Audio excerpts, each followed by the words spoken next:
Hi, good morning. My name is Nick Tortorelli, broker of NT Real Estate on the Monterey Bay Peninsula in California. I wanted to talk a little bit today about a phone call I got over the weekend from a nice family looking at homes in Monterey. They looked at a very small house, probably one of the smallest houses that's been on the market in Monterey for a while, just over 600 square feet. Tiny little 2-bedroom, 1 bath off of David Street that a good friend of mine from Sotheby's has listed. So they're asking $800,000 for it, and it's a well-priced home in the area.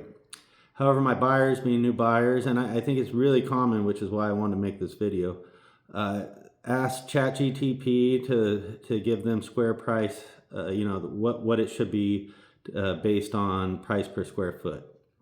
Now, this is not a good way to estimate the value of a home. I know that Zillow does their zestimate based on, they look for 5 solds in the last 6 months within a quarter-mile radius.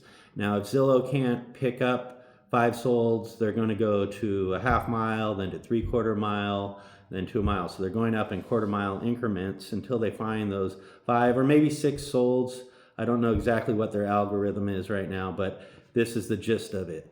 They're looking for a certain number of sold properties in the last 12 months, and then they're just going to divide that price by this number of square feet. Terrible way to price a home. First of all, you don't know what the amenities, the finish is. You don't know the size of the lot. And the location is huge. So a house half mile, 3/4 miles away could be in a different city, has different zip code.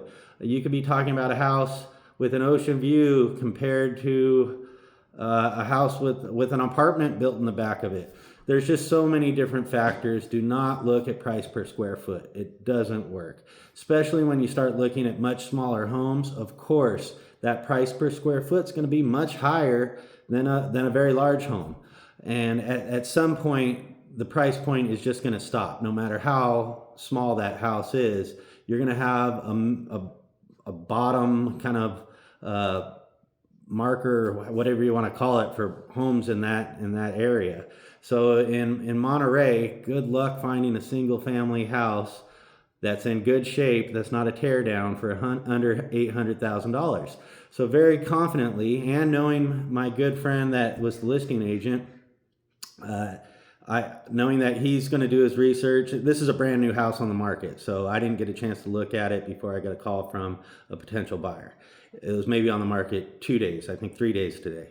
So I know that my friend priced it right because I've known him for years. I know he's not going to waste his time.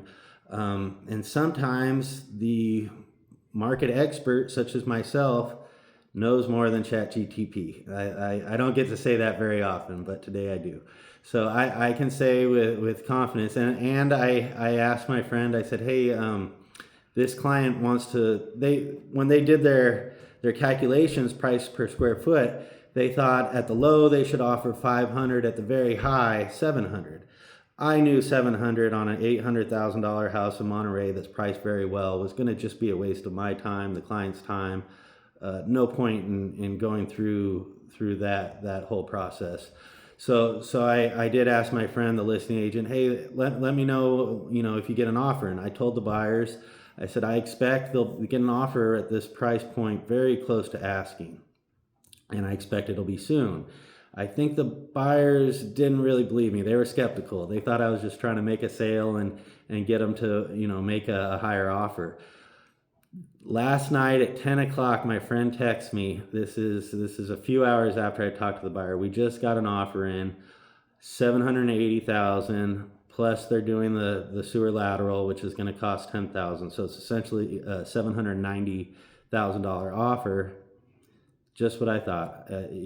You have to know that most agents are going to do their homework. They're going to hopefully price that house right. Definitely not $200,000, which would be like 20% over asking. So I'm sorry, overvalue. But hope that helped a little bit. If you're thinking about making an offer on a house and it's a smaller house and you're thinking oh, why is the price per square foot so much higher, on this 800 square foot house than it is on this 4,000 square foot house? And hopefully I gave you some clarity there. Have a great week. Take care. Bye.